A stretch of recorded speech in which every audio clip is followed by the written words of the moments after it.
Hi writers! We're back today ready for more persuasive writing. Today I have a really fun lesson for you. We are going to think about what we know about persuasive writing. So we've been learning and working hard on this. You've made some great stories. You've added more and you fixed it all by yourselves. I'm really proud of you for that. We know that our writing can make the world a better place. First thing we have to do when we are learning about persuasive writing is we have to see a problem. We have to find something around us, thinking back to school or at home or in the world, we have to find a problem and think, I could fix that. I know I can fix that by my writing. And we know that when we write, we can choose to write a story, we can write a letter, we can write a book describing how to fix the problem, we can even make it into a song. And then we're going to decide who we are writing for or who we're going to be sending our message to.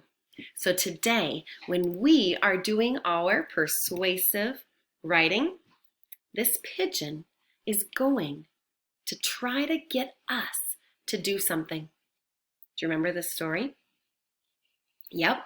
He's going to try to persuade us to let him drive the bus.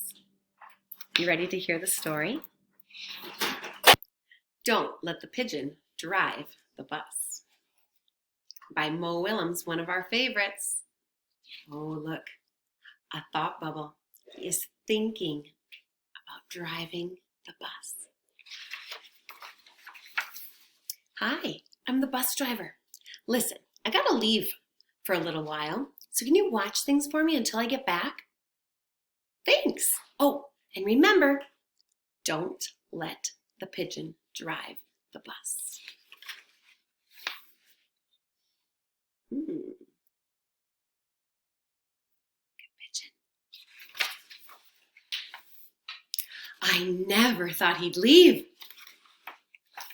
Hey, can I drive the bus? Please, I'll be careful. I'll tell you what, I'll just steer. My cousin Herb drives the bus almost every day. True story. Vroom, vroom, vroomy, vroom, vroom. Pigeon at the wheel. No? Oh, I never get to do anything. Hey, I've got an idea. Let's play drive the bus. I'll go first. Come on, just once around the block. I'll be your best friend. How about I give you $5? No fair. I bet your mom would let me. What's the big deal? It's just a bus. I have dreams, you know. Fine. Let me drive the bus.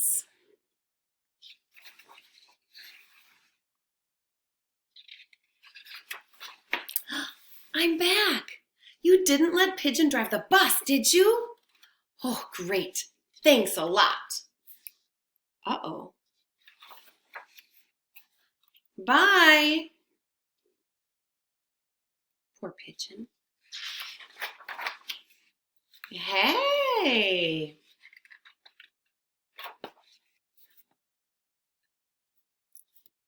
Did you notice in our story, Don't Let Pigeon Drive the Bus? Pigeon was trying to persuade us, wasn't he? He was trying to convince us that we should let him drive the bus. In the story, Don't Let Pigeon Drive the Bus, Mo Willems gave us lots of examples of why Pigeon should get to drive the bus. Now, it's your turn. I want you to decide. Do you think Pigeon should get to drive the bus? Remember, persuasive writers notice a problem. Then they think about it. What do you think? Should he get to drive the bus? And why? We need to be very convincing. So I want you to think about it. What is your opinion? Should he get to drive the bus? Or no way? And then we need to support our decision. So we need to come up with 2 or 3 reasons why we think he should drive the bus or he should not drive the bus. And again, we need to be very convincing. So what do you think? Should Pigeon drive the bus? I'm going to show you my response and how I supported my idea with some details to be very convincing. Here's what I wrote. I would not let Pigeon drive the bus. It would not be safe. His legs wouldn't reach the brakes. He doesn't have hands to hold the steering wheel, and he would probably crash.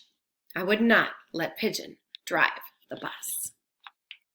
Do you see my opinion? Did I say yes, he should drive the bus, or no, he shouldn't? You're right. I said no, he shouldn't.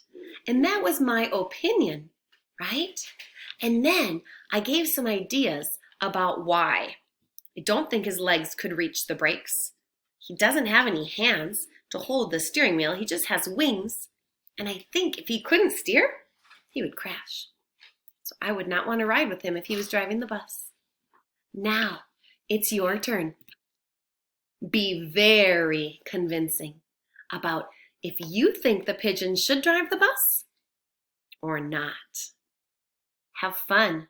Do your very best writing. Have a good day, writers. See you soon.